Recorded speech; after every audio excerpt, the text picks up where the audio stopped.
मित्रहो, आपण बघू शकता की आज पोळा आहे आणि पोळ्याच्या दिवशी विदर्भामध्ये अशा प्रकारे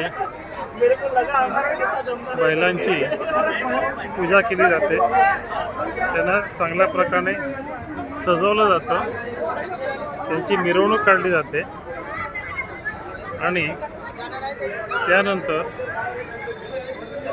त्यांची शर्यत होते. अशा प्रकारचा